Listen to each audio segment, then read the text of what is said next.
नमस्कार, मी सतीश कुलकर्णी। अक्कलकोट स्वामी समर्थांना डामडौल आवडत नाही असं बखरीमध्ये उल्लेख आहे। अनेक भक्त स्वामी समर्थांच्या सेवेला लागलेले आहेत,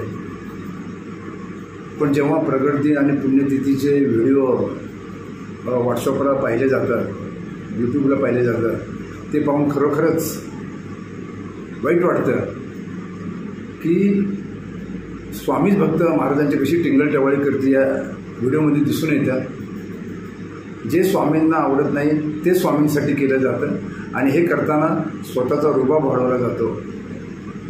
स्वामी समर्थांनी अक्कलकोटमध्ये डामडौल होऊ नये आणि त्यांच्यासमोर कोणी करण्याचा प्रयत्न केला तर त्यांनी थप्पड लगवल्याचा उल्लेखसुद्धा आहे। पण जे भक्त आहेत ते याचा अभ्यास करत नाहीत आणि हल्ली प्रगट दिन आणि पुण्यतिथीला इतका डामडौल करतात की त्याचा उल्लेख करावासुद्धा असं वाटत नाही। काही व्हिडिओ मी पाहिले, खूप वाईट वाटलं की रस्त्यावर मिरवणूक काढून महाराजांच्या समोर काही लोक नाचत होते, काही महिला फुगड्या खेळत होते, काही जण शिट्ट्या वाजवत होते। स्वामी समर्थ काही रस्त्यावर फिरवण्याची वस्तू नाही आहे, ते स्वतः ब्रह्मांड नायक आहेत।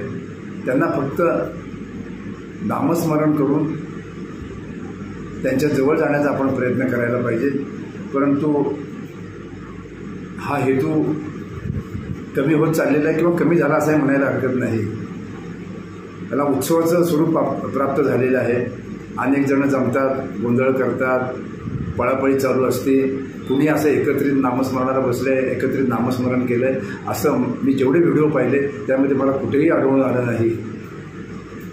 शिट्ट्या मारणं स्वामींना किती म्हणजे वाईट वाटत असेल की मी या कलियुगाचा तारक आहे, मी ब्रह्मांड नायक आणि माझ्यासमोर शिट्ट्या मारतात, नाचकाम करतात, सिनेमातली गाणी वाजवतात। खरोखर याचा विचार व्हायला पाहिजे आणि जे विचार करणार नाही त्यांना योग्य वेळी स्वामी महाराजांच्या काठीचा प्रसाद मिळणार ही काळ्या दगडावरची रेघ आहे। गेल्या 51 वर्षात आम्ही आमच्या घरातच स्वामी समर्थ प्रगट दिन आणि स्वामी पुण्यतिथी साजरी करतो। बाहेरचे कुणी आले तरच, पण 15 ते 20 जण आम्ही असतो। का हा डामडौल नाही आहे, हे आपल्या आनंदासाठी आम्ही करतो, आलेल्या लोकांना प्रसाद देतो, परंतु त्याला आम्ही फार मोठं स्वरूप दिलं नाही। आम्ही जर ठरवलं तर अक्कलकोटपेक्षा गर्दी सोलापूरला आमच्या घराजवळ होईल, पण स्वामींना हे आवडणार नाही। स्वामींनी संकेत दिले की मला कोणताही डामडौल नको, आम्ही 10-15 जण एकत्र जमतो, पूजा अर्चा करतो, प्रसाद घेतो, नामस्मरण करतो, आम्हाला आनंद, स्वामींनाही आनंद आणि आम्हाला एक वेगळं समाधान लागतं। परंतु हे व्हिडिओ आणि व्हॉट्सअप पाहिल्यानंतर खरोखर हा भक्तिमार्ग राहिला का टिंगलटवाळी हे लक्षात येत नाही। स्वामी ही रस्त्यावर फिरवणारी वस्तू नाही। स्वामींना त्यांच्या मंदिरात बसूनच तिथं आपण जाऊन उपासना करायला पाहिजे, परंतु हल्ली मिरवणुका, त्यात बँड असतो, त्या ट्रॅफिकची अडचण कुणी विचार करत नाही। आणि विशेष म्हणजे मी परवा जाणीवपूर्वक काही व्हिडिओ तपासून पाहिले की मिरवणुकीला 1-2 मिरवणुका पाहिल्या मी स्वामी समर्थ प्रगट दिनाच्या। त्या मिरवणुकीला 150 ते 200 भक्त होते, परंतु महाप्रसादाला 2000 लोक होते। म्हणजे आपण म्हणतो टाळ्या वाजवायला 8 आणि जेवायला ताटं 60। तोही आता स्वामी समर्थांच्या सेवेत बदल झालेला आहे। लोक फक्त भंडारा म्हणजे प्रसादासाठी येतात, घरातही उपासना करत नाहीत। तिथं तर नुसता गोंधळच असतो, धक्काबुक्की, फक्त प्रसाद घ्यायचा, हात धुवायचे, अमुक होतं तमुक होतं, रात्री पुन्हा व्हॉट्सअप पाच झोपायचं। परंतु खऱ्या अर्थाने स्वामी समर्थांची उपासना होत नाही आणि जोपर्यंत तुमच्याकडून मनापासून उपासना होणार नाही तोपर्यंत स्वामींचा कृपा आशीर्वाद मिळणं अवघड आहे। माझा 51 वर्षाचा अनुभव आहे। स्वामी समर्थ एवढे आमच्यावर प्रसन्न आहेत, मागता क्षणी तर सगळं मिळतं, पण न मागतासुद्धा महाराज दखल घेऊन चांगल्या चांगल्या कल्पना देतात, चांगली सेवेची संधी देतात। स्वामी समर्थ भवनी पिठापूरमधलं पाहिल्यानंतर लक्षात येईल की परमेश्वर किती कृपा करतो। परंतु जे समाजात घडतं त्यापैकी एकही चुकीचं काम आमच्याकडून झालं नाही आणि महाराजांना तीच प्रार्थना करत असतो की कृपा करून आमच्यातून काही चुका घडून देऊ नका, आम्ही डामडौल करणार नाही, आम्ही सादर राहू. तुम्हाला आम्ही रस्त्यावर आणणार नाही, तुम्हाला आम्ही रस्त्यावर फिरवणार नाही. आज काही भक्त स्वामींना रस्त्यावर फिरवतात, भविष्यात त्यांना रस्त्यावर फिरण्याची पाळी येईल. सावध राहा. बऱ्याच लोकांना हे आवडत नाही, बरेच लोक बोलत नाहीत का बोलून कशाला वाईट व्हायचं, परंतु जे घडतंय ते अत्यंत लांछनास्पद आहे. स्वामी हे मंदिरात असायला पाहिजेत, स्वामी हे तुमच्या घरात असायला पाहिजेत. आणि ज्यांच्या घरामध्ये स्वामींची मूर्ती आहे, स्वामींचा फोटो आहे, ज्या मंदिरामध्ये स्वामी समर्थ आहेत, त्यांच्या समोर बसून सामुदायिक नामस्मरण व्हायला पाहिजे.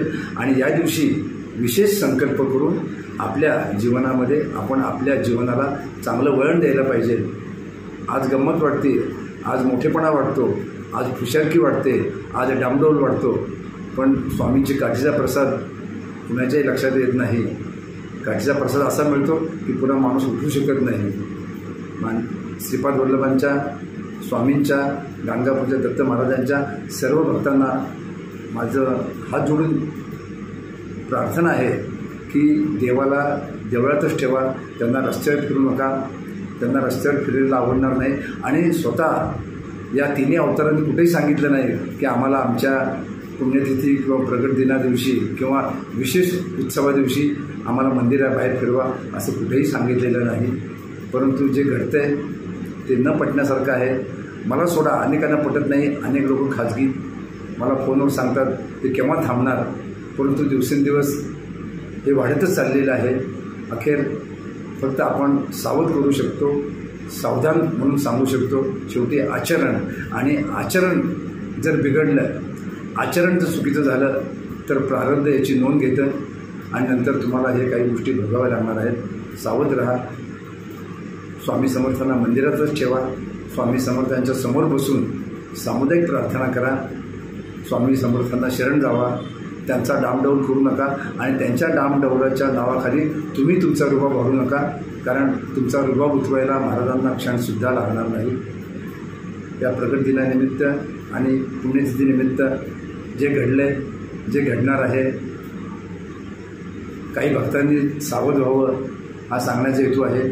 शेवटी पटू न पटू हा ज्याचा त्याचा प्रश्न आहे, परंतु आम्ही अगोदर करतो आणि नंतर सांगतो. 51 वर्षामध्ये आम्ही कधीही डामडौल केला नाही. स्वामींचा उत्सव साध्या पद्धतीने कुणाला नाही बोलवता एक आनंद मिळावा आमच्या कुटुंबाला म्हणून आम्ही तो करतो आणि तो तसा आम्ही कायम ठेवलेला आहे. आणि त्यातून जो आनंद मिळतो, आणि गेल्या 51 वर्षामध्ये महाराजांनी काही कमी केलं नाही. जी कुलकर्णी कुटुंबावर कृपा झाली तीच कृपा सर्वांवर व्हावी, त्यासाठी ह्या तळमळीने हे जे सांगितलं आहे, शेवटी स्वामी भक्तांनी दखल घ्यावी न दखल घ्यावी हा त्यांचा प्रश्न आहे. नमस्कार.